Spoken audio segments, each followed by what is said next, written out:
एक सिंपल से दिखने वाले लड़के ने कैसे निगल लिए हवा में उड़ते हुए सुनहरे शब्द और बन गया सबकी आंखों का तारा। कैसे दुनिया का जाना माना तांत्रिक मान गया एक सीधे साधे लड़के की ताकत को। क्या है उस लड़के की तिलस्मी ताकत का राज? आखिरी शब्द निगल लेने के साथ पुष्कर के शरीर में सारे के सारे 8 सुनहरे दिव्य शब्द थे और इस समय उसके शरीर से कमाल की सुनहरी रोशनी भी निकल रही थी।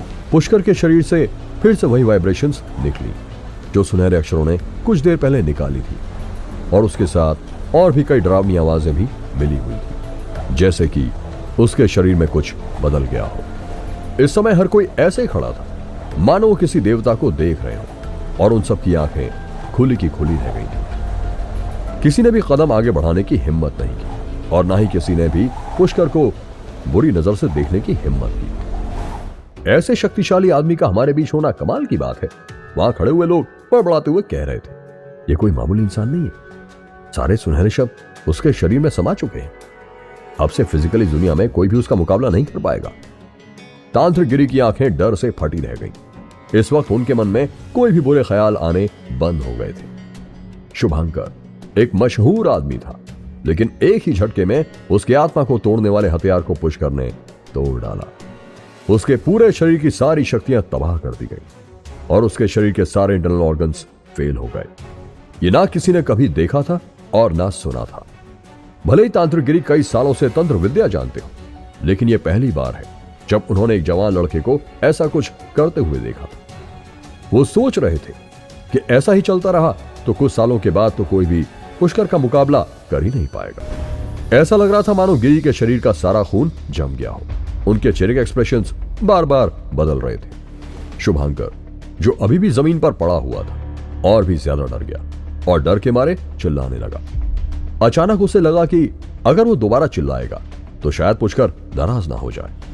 पुष्कर, मेरी जान बख्श दो, मैं गलत था, मुझे बख्श दो और तुम जो चाहो मैं वही करूंगा। पुष्कर ने बिना किसी दया के चमकती हुई आंखों से उसे देखा और चिल्लाया, मैं तुम्हारे सारे जादुई हथियार को तबाह कर दूंगा और कोई भी तुम्हारे साथ खड़ा नहीं रहेगा। मंजूर है, मंजूर है, मंजूर है। शुभांकर का सारा घमंड टूट गया और उसने शर्मिंदा होकर दया की भीख मांगी। ठीक है, अब से मैं जहां भी जाऊं तुम्हें कम से कम मुझसे 100 मील दूर रहना होगा, नहीं तो मैं तुम्हारी जान ले लूंगा। चले जाओ। पुष्कर ने शुभांकर को जाने दिया। शुभांकर के वहां से जाते ही हॉल में मौजूद सभी लोगों को लगा कि एक बहुत बड़ा दबाव खत्म हो गया है। पुष्कर हॉल के बीच में खड़ा था। उसने शांति से सभी को झुककर सलाम करते हुए देखा। उसने अपना सिर थोड़ा घुमाया और शाहिंद्र की ओर देखा। जैसे ही उसकी नजर पड़ी, शाहिंद्र के मुंह से डर के मारे एक चीख निकली और वो अपने घुटनों पर गिर गया। पुष्कर ने शांति से कहा, मैंने तुम्हारी मूर्ति सही तरीके से पैसे देकर खरीदी थी, पर जैसी तुमने देखा कि उसके अंदर जादुई शक्तियां हैं, तुम्हें लालच आ गया और तुम सौदे से मुकर गए। बोलो, अब तुम्हें क्या सजा दूं? मैं एक बहुत बुरा आदमी हूं। अपनी जान देकर भी मैं माफी मांगू तो काफी नहीं होगा, पर पुष्कर प्लीज मेरी जान बख्श दो। मैं हाथ छोड़ता हूं, मेरी जान बख्श दो। शाहिंद्र अपनी जान बचाने के लिए कोई भी सजा स्वीकार करने को तैयार था। ठीक है, तुमने कहा था ना कि इस मूर्ति की कीमत कम से कम 20 करोड़ है। मैं तुम्हें 15 दिन देता हूं, उसके बाद अपने आप 20 करोड़ लाके मुझे दे जाना, नहीं तो मंजूर है? पुष्कर ने शाहिंद्र को ऐसे देखा जैसे वो कोई कीड़ा मकोड़ा हो। जैसे ही शाहिंद्र को माफी मिली, उसने एक पल की भी देरी करने की हिम्मत नहीं की और तुरंत अपने लोगों को लेकर दुम दबाकर भाग गया।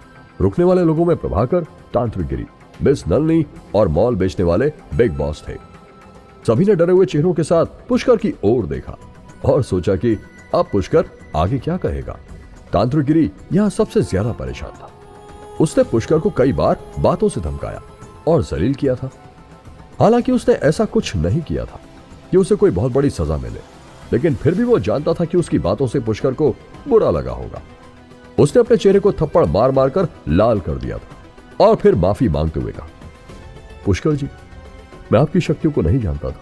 मैं बिल्कुल अंधा हो गया था और मैं जानता हूं कि मैंने आपको नाराज कर दिया, लेकिन मुझे आशा है कि आप मुझे माफ कर देंगे।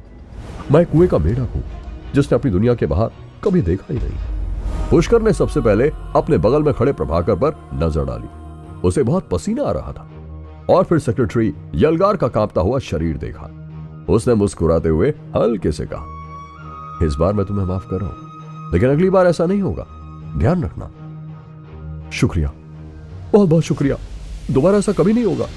मिस नलिनी ने जब देखा कि सब कुछ सेटल हो गया है तो वो तुरंत आगे बढ़ी और मुस्कुराते हुए बोली, पुष्कर जी और सभी रेस्पेक्टेड गेस्ट, हम लोग बहुत लकी हैं जो आज यहां एक साथ मिले हैं। इतनी देर तक बातचीत करने के बाद हर कोई थक गया होगा।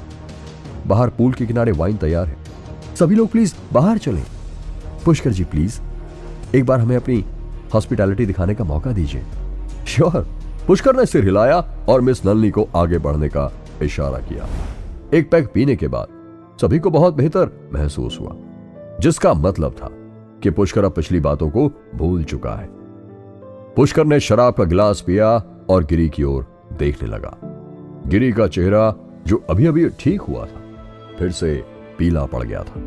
पुष्कर ने मुस्कुराते हुए कहा, घबराओ मत, एक बात है जो मुझे समझ नहीं आ रही है, उसी बारे में मैं आपकी सलाह लेना चाहता हूं। आखिर पुष्कर तांत्रिक गिरी से क्या सलाह लेना चाहता है?